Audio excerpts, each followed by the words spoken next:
Hello everyone. सो कैसे हैं सभी लोग? बढ़िया, बहुत अच्छे।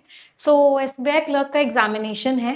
कुछ बहुत इंपॉर्टेंट बातें आप लोगों से करनी थी एसबीआई क्लर्क के एग्जामिनेशन से पहले, तो प्लीज ध्यान से सुनिएगा। 1 घंटा जो आप एग्जामिनेशन हॉल में बिताने वाले हैं वो डिसाइड करने वाला है आपका फ्यूचर। तो बहुत सारे स्टेप्स हैं जो आपको लेने हैं। सबसे पहले तो मैं आपको बता देती हूँ इंग्लिश के बारे में। इंग्लिश सभी को पता है 30 क्वेश्चन आएंगे, 20 मिनट्स आपको मिलेंगे, मतलब टाइम की थोड़ी सी कमी रहेगी। तो क्या स्ट्रैटेजी फॉलो करनी है अगर हम इंग्लिश की बात करें तो आपके पास 30 क्वेश्चन हैं, 20 मिनट्स हैं, और पेपर भी हमको पता है। पेपर भी क्या आएगा, पहले मैं स्ट्रैटेजी डिस्कस कर रही हूँ इंग्लिश की क्योंकि काफी सारे बच्चों को नहीं पता होगी, और उसके बाद मैं आपको इंपॉर्टेंट टिप्स दूंगी कि आपको क्या क्या फॉलो करना है। तो कैसे करोगे? पेपर भी सबको पता है क्या आएगा। ग्रामर के क्वेश्चंस आएंगे 5, 30 सेकेंड ईच दोगे। सबसे पहले इनको कर देना 2.5 मिनट। वर्ड स्वैप आएगा या वर्ड ऑर्डर आ जाएगा या फिर वर्ड यूसेज आ जाएगा। थोड़ा सा डिफिकल्ट पेपर बनाया, डिफिकल्ट शिफ्ट हुई तो मैच द कॉलम आ जाएगा या फिर स्टार्टर एंड कनेक्टर आ जाएगा। इसके भी लगभग 5 क्वेश्चन आएंगे, 30 सेकेंड ईच देना, 2.5 मिनट। इसके बाद फिलर्स या क्लोज टेस्ट में से एक ही आता है। अगर फिलर्स आया, 5 क्वेश्चंस मान लो आए, इसको भी 30 सेकेंड ईच दोगे, 2.5 मिनट। अगर क्लोज टेस्ट आया, 30 सेकेंड्स पहले स्किमिंग कर लेना और फिर 30 सेकेंड्स ईच क्वेश्चन को दे देना, तो इसको भी मान लो 2.5 से 3 मिनट ही लगेंगे। पैरा जंबल आएगा, 2 से 2.5 मिनट में सॉल्व कर लेना। लास्ट में रीडिंग कॉम्प्रिहेंशन को करना 5 से 7 मिनट में। तो सीक्वेंस भी यही फॉलो करना। सबसे पहले ग्रामर वाले क्वेश्चंस कर लिए, फिर वर्ड ऑर्डर वर्ड स्वैप वाले कर लिए, फिर फिलर्स वाले किए, फिर आपने क्लोज टेस्ट किया, फिर पैराजंबल किया और लास्ट में रीडिंग कॉम्प्रिहेंशन किया। ये सीक्वेंस फॉलो करोगे तो 20 मिनट में आराम से पूरा पेपर कर लोगे। सीक्वेंस ऊपर नीचे करोगे तो मुश्किल होगी। बहुत बार क्या होता है, रीडिंग कॉम्प्रिहेंशन डिफिकल्ट लग रहा होता है, रीडिंग कॉम्प्रिहेंशन को पढ़ने में ही पूरा टाइम निकल जाता है। तो क्या करना, रीडिंग कॉम्प्रिहेंशन में सबसे पहले वोकैबुलरी वाले क्वेश्चंस कर लेना, क्योंकि वोकैबुलरी वाले क्वेश्चंस आप डायरेक्टली कर सकते हो बिना रीडिंग कॉम्प्रिहेंशन को पढ़े हुए। रीडिंग कॉम्प्रिहेंशन को रीड मत करना, स्किम करना, क्योंकि टाइम नहीं है, स्किमिंग यहीं पे काम में आएगी। तो आराम से कर लेना पेपर को, ये स्ट्रैटेजी फॉलो कर लेना। तो काफी सारी क्लासेस में भी आपको ये स्ट्रैटेजी बता चुकी हूँ। अब बात करते हैं कौन कौन सी चीजें हैं जो आपको ध्यान में रखनी है। सबसे पहले चीज तो अपने आप से, आज का दिन है आपके पास, कल का दिन है, परसों आपका एग्जाम है, 2 दिन है, अपने आप से पॉजिटिव बातें करनी है। कोई भी नेगेटिव बात अपने आप से नहीं करनी है। अपने आप को बोलना है कि पेपर बहुत इजी आएगा, मैं आराम से कर लूंगा। पेपर इजी होने वाला है, मैंने अच्छे से मेहनत की है, मैंने पढ़ाई करी है, मुझे आता है, मैं आराम से कर लूंगा। तो अपने आप से पॉजिटिव बातें करते रहना है, अपने आप को एक कॉन्फिडेंस देना है। ठीक है, कोई इंसान आपको डिमोटिवेट कर रहा है, कोई चीज आपको डिमोटिवेट कर रही है, उससे अपने आप को दूर कर लो, बिल्कुल दूर कर लो। ठीक है, पॉइंट नंबर 1 क्लियर है सभी को।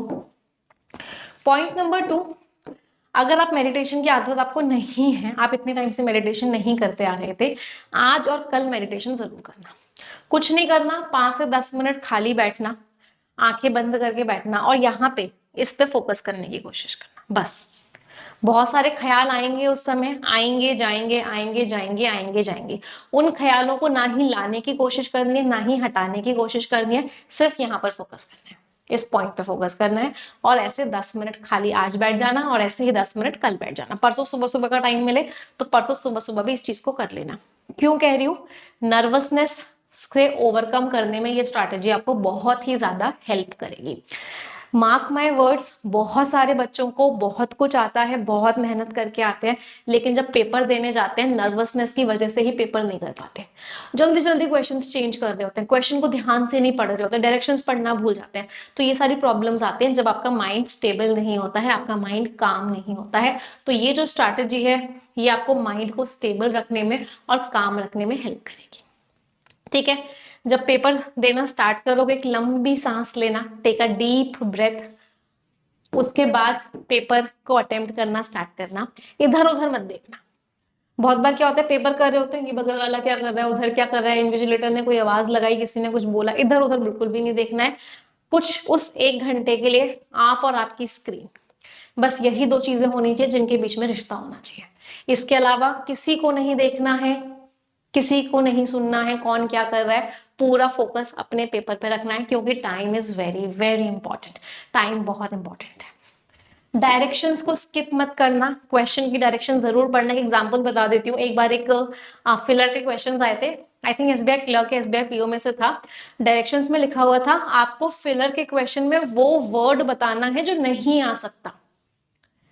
फिलर का क्वेश्चन था, इमेजिन करो फिल इन द ब्लैंक का क्वेश्चन, और डायरेक्शंस में लिखा हुआ था कि आपको वो वर्ड बताना है जो नहीं आ सकता है। सब बच्चों ने तुरंत तुरंत आंसर मार्क किया कि फिलर्स में 5 आउट ऑफ 5 आएंगे, बट आए कितने नंबर, हो गई नेगेटिव मार्किंग। तो प्रॉब्लम क्या थी, डायरेक्शंस नहीं पढ़े थे। तो डायरेक्शंस को बहुत ध्यान से पढ़ना, 30 सेकेंड में आप आराम से डायरेक्शंस पढ़ लोगे और फिर उसके हिसाब से क्वेश्चन करना। पेपर में कुछ भी नया नहीं आने वाला है, आपको सब कुछ आता है, मुझे पता है आपको सब कुछ आता है, मुझे आप पर पूरा भरोसा है और आई नो आपको भी अपने ऊपर पूरा भरोसा है। एंड ऑल द बेस्ट मेरी तरफ से, मेरी गुड विशेस आप सभी के साथ है। मिलेंगे मेंस की तैयारी में, और जी जान लगा देना। और जब एग्जामिनेशन हॉल से बाहर निकलो, एक चैन की सांस लेना, है ना, बहुत ज्यादा नर्वस मत होना, एक्साइटेड मत होना कि क्या होगा क्या होगा क्या होगा, नहीं, एक चैन की सांस लेना और आगे की अपनी तैयारी को कंटिन्यू रखना। एक क्वेश्चन का आंसर सभी लोग मुझे देंगे, क्या आपको अपने ऊपर भरोसा है?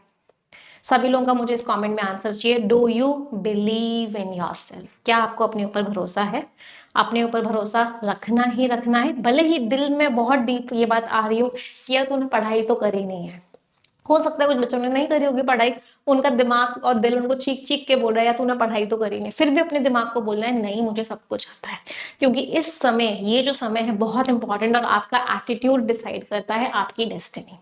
तो मेहनत की है, और अगर आप मेरी क्लासेस में रेगुलरली आए हो तो आपने मेहनत की है, डेफिनेट सी बात है, मेहनत की है, हमने सब कुछ पढ़ा है। तो it's time to prove yourself. It's time to show your skills. All the best once again. And do you believe in yourself? सभी लोग मुझे बताएंगे। Thank you.